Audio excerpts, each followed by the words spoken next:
Ya pada waktu itu kan Mulyana sendiri, karena 2 minggu sebelum laporan itu terjadi pertemuan di apartemen Kuningan. Dan di situ dikatakan udah nggak usah khawatir karena BAP-nya juga sudah jadi dan sebagainya lah. Aneh, 2 minggu belum laporan BAP sudah jadi, kata Mulyana juga, dia ngakuin seperti itu. Gitu loh.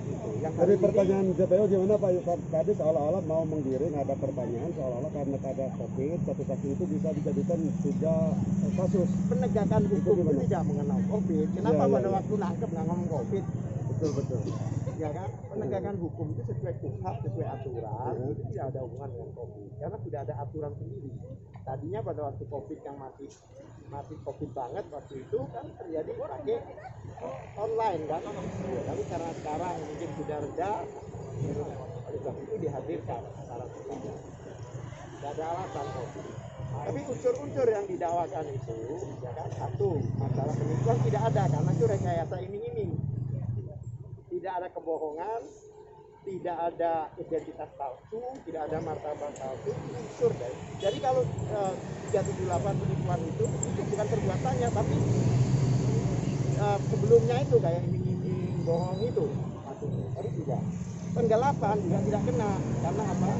Mulyana itu dananya pelapor itu masih ada di akun Mulyana, belum pindah ke Mulyani gitu.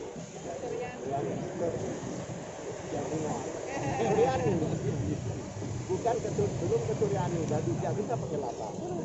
Kemudian pasal 105 yang masalah polisi itu ternyata tertutup. Kata ahli tidak bisa dikatakan polisi atau skema, karena satu sama lain tidak ada hubungan. Dan saya dalam hal ini dan teman-teman yang lain itu hanya menyediakan aplikasi. Dan dia sebagai member, dia tidak mengumpulkan uang. Contohnya kalau kita bicara WhatsApp itu aplikasi. Jadi kalau ada orang penipuan di dalam WhatsApp itu, membuat aplikasi ini nggak bisa disalahkan. Gitu ya, satu. Kemudian 106 tanpa izin ternyata ada izinnya. Karena di Bapepti itu namanya bukan izin, terdaftar. Kemudian ada dari Menko Info melaporkan aplikasinya, kemudian produknya sendiri dipatenkan di hak kita, ya kan? Jadi semua perizinan oke. Tetapi kalau pasal itu tetap bisa kan tidak bisa. Karena pasal 106 itu Undang-Undang Nomor 7 2014 itu Undang-Undang Perdagangan sudah diganti dengan Undang-Undang Omnibus Law. Berarti norma itu tidak diatur di dalam dakwaan itu karena sudah berganti undang-undangnya, tidak pas. Nah, yang pasal yang lain yaitu masalah penyebaran. Pasal 28 ayat 1, ya kan? Pada waktu AY ngasih pembelajaran, ngasih edukasi, kemudian di film orang disebarkan, bukan AY yang menyebarkan. Tadi ada tadi mobil terdakwa yang lain juga. Jadi semua orang ini tidak ada yang bersalah. Gitu loh.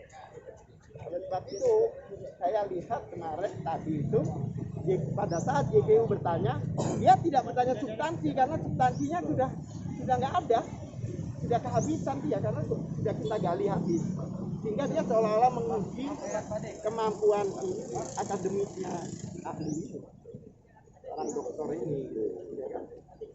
Jadi seperti itu. Nah, oleh sebab itu tadi hakim memutuskan bahwa minggu depan itu hakim mau lihat barang bukti yang disita, yaitu mungkin hari Senin itu semua mobil, mungkin ada 24 mobil kalau nggak salah kira-kira, itu harus ditunjukkan. Selain mobil, minggu depannya lagi, hari sidang berikutnya lagi harus dihadirkan dalam persidangan. Termasuk uang? Semuanya. Selain mobil, ya kan? Karena itu masalahnya di dalam berkas perkara itu seolah-olah sudah dilimpahkan kemari. Jadi kalau terjadi apa-apa kan hakim bertanggung jawab, hakimnya nggak mau.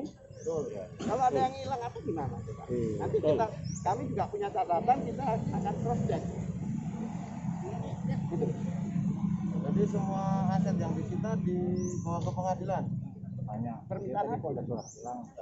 Ya kan? Makanya saya bingung kalau menurut kerugiannya di situ cuma 6 miliar gitu. Karena kami punya data 3 bulan itu cuma 6 miliar. Tadi Bagaimana katanya saksi kemarin menyatakan bahwa yang disita 1 triliun seperempat, 1 T seperempat, kebayang nggak? Ya kan kerugiannya 6 miliar yang diklaim di dakwaan 27 miliar, tetapi yang disita 1 triliun lebih. Makanya kalau itu dikalikan kali berapa? Ya kan? Satu pertanyaan lagi Bang, ini mengenai keamanan, seberapa rumitnya keamanan sampai tadi terdakwa jangan sampai dibawa ke Mabes Polri untuk melihat barang bukti itu Sekarang lagi gitu. begini, Iya. kan kita ini kan mempunyai keamanan. Betul, betul. Masalah keamanan dari terdakwa, keamanan dari kita semua itu kan ada petugasnya, ya kan? Iya. Memang kepolisian dalam hal ini kejaksaan dan kepolisian berkoordinasi mengamankan. Ya, bukan kewenangan majelis.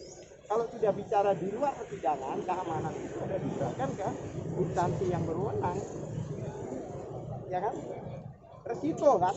Karena ini sidang sampai terjadi di sini dan terjadi sidang ini, semua yang terlibat ini ya harus bertanggung jawab. Mengerti maksudnya? Ya. Oleh sebab itu hari ini terakhir yaitu saksi ahli pidana setelah pembuktian barang bukti sesuai penetapan hakim minggu lalu itu penetapan hakim, ya kan? Maka minggu depan pemeriksaan terkait. Terus satu lagi Pak, ini kan ada barang sitaan berupa uang. Ini dari pihak lawyer, dari pihak terdakwa itu nanti kalau sampai hanya tinggal gundukannya aja yang dilihat, tidak dihitung, gimana itu? Kami tidak mempunyai dugaan negatif. Iya, iya. Kami masih berharap Ya. semua masih ada. Oke. Ya kan? Itu aja. Oke, terima kasih. Insya Allah masih ada. Kalau jumlah sita itu berapa banyak? Ya, saya tidak tahu. Kalau menurut saksi kemarin kita 1 triliun lebih. Ya Allah. Kalau jumlah penetapannya enggak? Ya, saya tidak tahu karena itu kan ada harga ya. Kalau benda kan kita harus ada apa istilahnya? Ya harus ditafsir kan. Tapi yang jelas ada kita. Udah, terima kasih Pak. Terima kasih. Udah kan? Kawan-kawan udah. Terima kasih. Allahu Akbar. Allahu Akbar.